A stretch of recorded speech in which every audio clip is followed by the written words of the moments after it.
اللہ کے نبی کے صلی اللہ علیہ وسلم کہتے نماز ہوئی، میں نے شرط یابی کی اجازت چاہی، آپ نے مجھے بلایا، میں گھر گیا، میں نے کہا اللہ کے رسول صلی اللہ علیہ وسلم وہ قرض والا آیا تھا، نہ ادائیگی کے پیسے آپ کے پاس ہے اور نہ میرے پاس ہے۔ اللہ کے نبی کو بھی بتا دیا، کیونکہ سارا حساب کتاب کس کے پاس ہے؟ کہتے ہیں میرے ہی پاس تھا، سارا معاش میرے پاس ہی تھا۔ کہتے ہیں نہ آپ کے پاس ہے اور نہ میرے پاس ہے کہ اس کو پیسے دے، 4 دن کے بعد وہ مجھے قابو کرے گا، اور میں مدینے سے بھاگ رہا ہوں، صبح کو پھوٹنے سے پہلے، فجر سے پہلے میں نے مدینہ چھوڑ جانا ہے، میں مسلمانوں کے کسی قبیلے کے پاس جا کے پناہ لوں گا، حتیٰ کہ اللہ تعالیٰ آپ کو غنی کر دے گا۔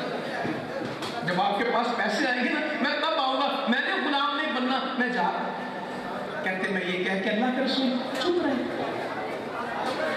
کہتے میں آیا گھر اور میں نے اپنا جوتا لیا، اپنا تھیلا لیا، اپنا موزہ لیا، اپنی چادر لی، اپنی ڈھال لی، یہ سارا سامان اپنا اکٹھا کیا اور سر کے نیچے رکھا اور سونے کے لیے گیا کہ صبح میں نے نکلنا ہے۔ ابھی میں لیٹا ہی تو ایک آدمی دوڑتا ہے، کہا بلال۔ اور جب مشکل آتی تو آسانی بھی آتی ہے، جب آزمائش آتی تو مدد بھی آتی ہے۔ کہتے ہیں میں لیٹا تھا، پروگرام تھا کہ سویرے مدینہ چھاڑ کے نٹ جانا ہے، کہ جا کے کہیں پناہ لوں گا، اللہ کے نبی کے پاس مال آئے گا پھر کر لیں گے۔ یہ مسجد آباد کرنے والوں کی زندگی بیان کرنا آسان نہیں۔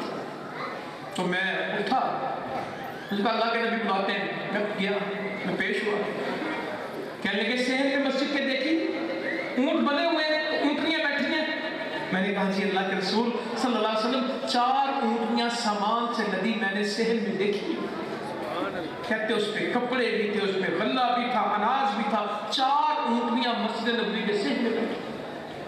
کہتے فدق کے سردار نے یہ مجھے ہدیہ کی ہیں، مجھے تحفہ بھیجی ہے، فدق کے سردار۔ اچھا سردار نے بھیجی تو سب سے پہلے کس کو دینی چاہیے؟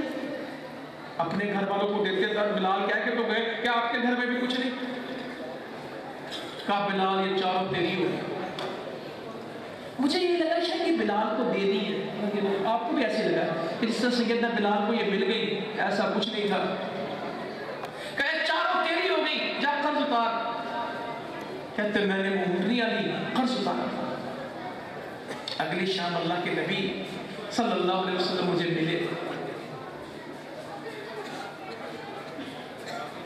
کہنے لگے بلال مال کا کیا بنا؟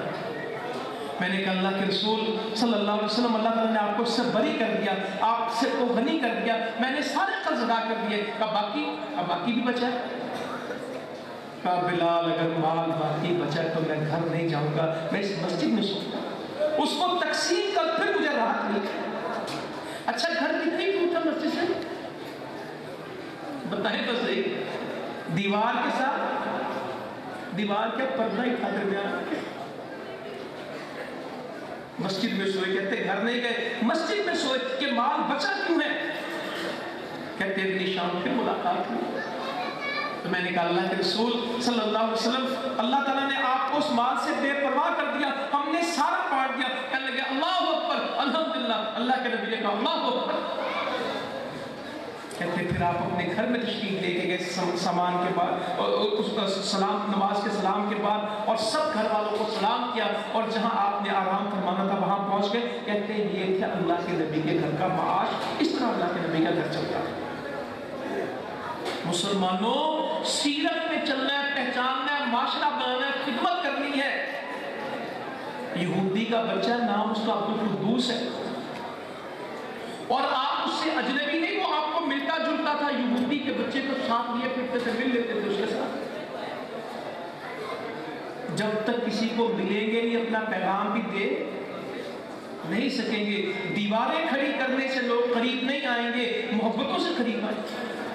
بچہ چھوٹا ہے، آپ اس سے ملتے جلتے تھے۔ آپ کو معلوم پڑا کہ عبد القدوس بیمار ہو گیا، صحیح بخاری ماشاءاللہ ابھی ختم کر کے بیٹھے مکمل کر کے، ان کو معلوم ہے کہ یہ حدیث اس میں انہوں نے پڑھی ہوئی۔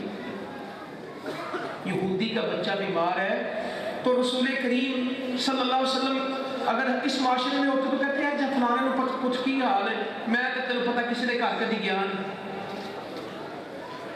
کہتا ہے میں 20 سال میں یہاں رہتا ہوں، مجھے کسی